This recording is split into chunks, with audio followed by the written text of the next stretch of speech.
I feel like June is giving me a breather after a lot of health concerns last May. The previous month was a roller coaster, gave me a roller coaster type of emotional chaos. It's because my mom got sent to the emergency room twice. The first time I was with her and I remembered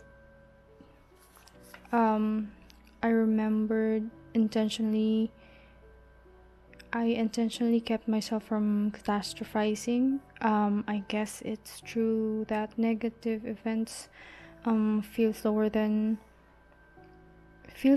when you are experiencing it, because until now I remembered vividly and I knew I was very present and aware. I'm not sure if this was even intentional or if this is my normal response to emergencies. If such, then it's great. But of course, I don't want any emergencies as much as possible. The second time was more scary because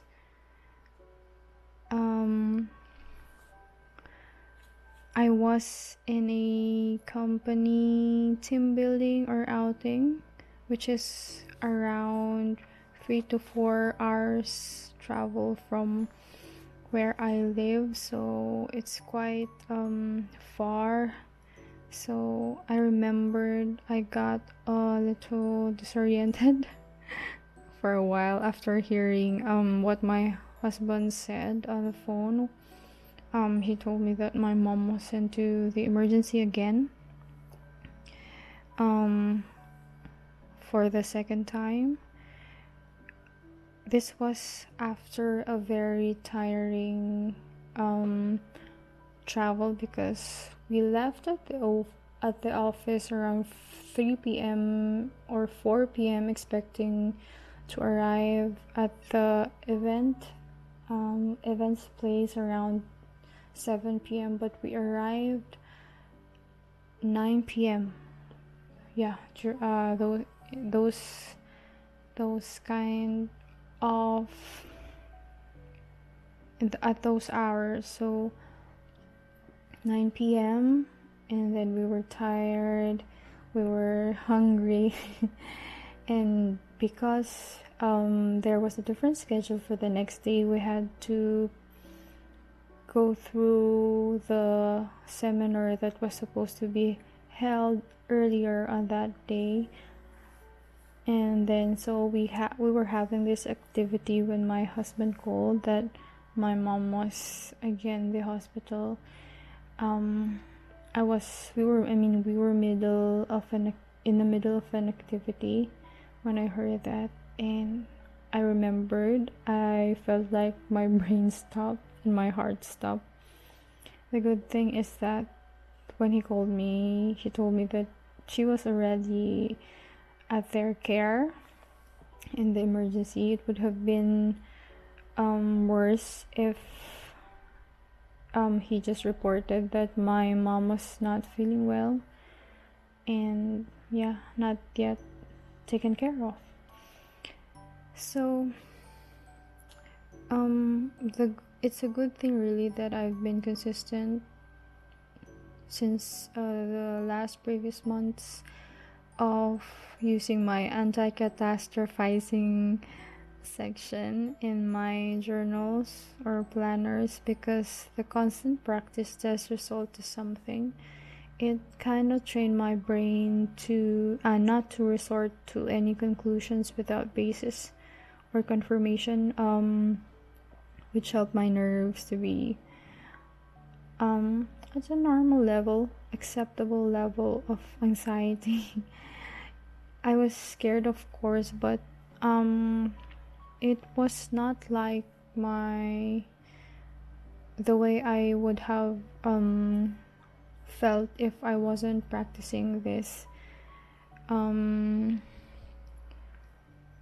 anti-catastrophizing method, and it's amazing. This is something that I love about journaling, and You can do a lot of experiment to make it a tool for something you wanna target. You can do a lot of systems, and of course you can share it with everyone. I like that it really helped me improve and consistently practice self-awareness. I say consistently because I know that if I stop doing some of these systems, I'd also lose its benefits, right? So anyways, going back to my planner design, I'm designing my June calendar for my memory keeping notebook using a white rose as my main sticker. I had eye on this sticker last month, but since it doesn't suit the summer vibe, I saved it for the rainy months, and it's starting this month here in the Philippines this June.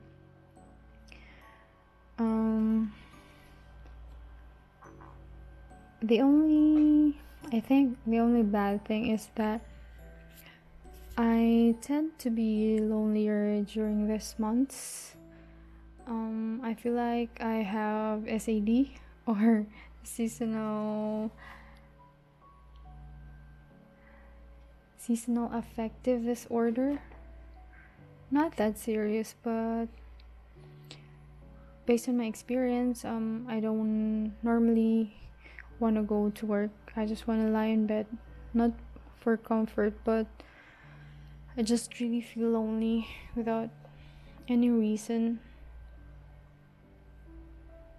because of the gray skies. I just don't like the gray skies. Makes me feel hopeless and unhappy. Anyways, I'm doing my work planner now.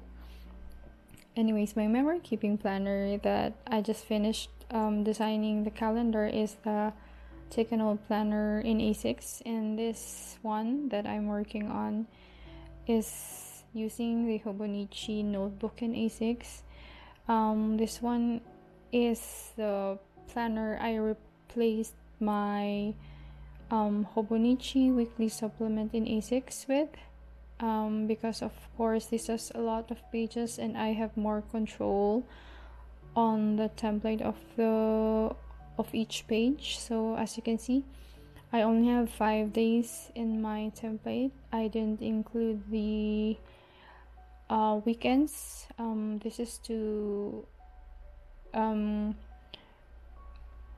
expand the size of my spaces in my vertical, the days of the week, and then also provide a larger space in the sides where I could put some notes.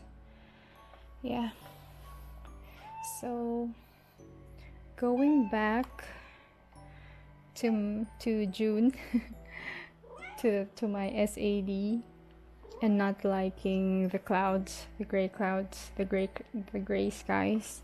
The positive thing though is because I have identified it, and it's kind of recurring and expected. It doesn't cause additional worry or anxiety for my part. I just have to think of things to get me excited to go to work. I probably should dress up more, even when there's a huge chance that I'd get wet because of rain.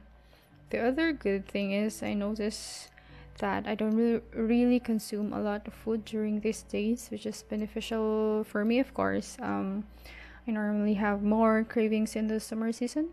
I don't know why, but some of my friends eat more or more likely to have cravings during the rainy seasons. How about you guys? Do you find food more appealing on the summer or the rainy days? Please do write your comment or your reply in the comment section. To add to that,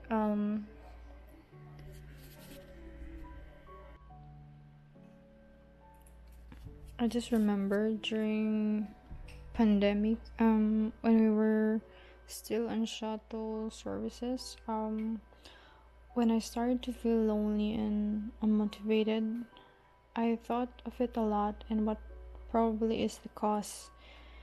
Then I sort of guessed that it might be because I'm not having a lot of sunlight because I leave the house quite early, and the shuttles and the car has a tinted glass. That's why I decided to only join the shuttle service only in the evening and in the morning do my previous routine, which is to commute to work, where I could do a lot of walking and I have a lot of sunlight.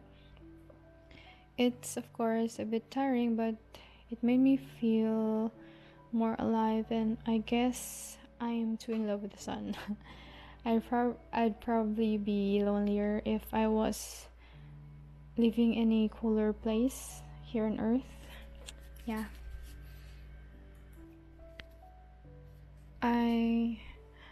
I finally know how to enjoy this Hobonichi Weeks Mega after 5 months of using it. I know it's quite late, but the goal is now I know, just in case I get this planner again in the future. Yeah, so anyways, I swapped the sections. I use the notes pages as my vertical weekly, where I log my to-do list, my chores, schedules, and personal stuffs, which was previously logged in the weeklies. I'll show it to you a bit later. And then as for the weeklies, it is where I log what I feel on a certain day, what made it special or not special, where I log my dream, the narrative sort of stuff. So this is my weekly design. I like this kinds of color, warm but not so warm, really neutral colors. And then this is my other spreads. Before going to the other stuff, I wanna add that in addition to the roller coaster emotional kind of feel in this month is that I really got stressed and heartbroken when, actually this was also in May, when my superior told us that she is going to resign. So this is her last day, would be this June. So I think it was mid-May that she announced that to us, and I couldn't sleep that night, the day she made the announcement. I was shocked. I felt hopeless. I felt tired, and I feel like I'm losing a battle, sort of stuff, but we are still in the middle of because we are still in the middle of the year, and I feel like it would really be great to finish the year, to finish some projects with her. But of course, it's not real. You cannot stop people from choosing their paths. All we could do is respect their decision, because they also have their own personal mission or wantings. We just have to lovingly let them go and support them.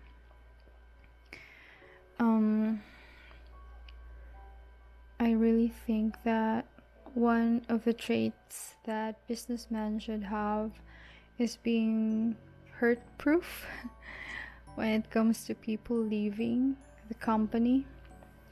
I think if you have a business, you really need to be resilient and accepting the fact that people would one day leave, either voluntarily or not. I mean, people can go away either by resigning or if something bad happens to them and they die. Yeah, but those are quite extreme. And yeah, you'd have to recover immediately. I think that's one of the challenging things. So my June cover page is kind of related to that. That's why I have this quote for June: recognize that unlearning is the highest form of learning. Yeah, it's very timely, my quote. So now I'm showing you my weeklies where I log my personal stuff, to-do list, and chores, schedule, sort of that stuff. I've also developed this mental health tracker. It is in one spread. Maybe I could show this to you the next time.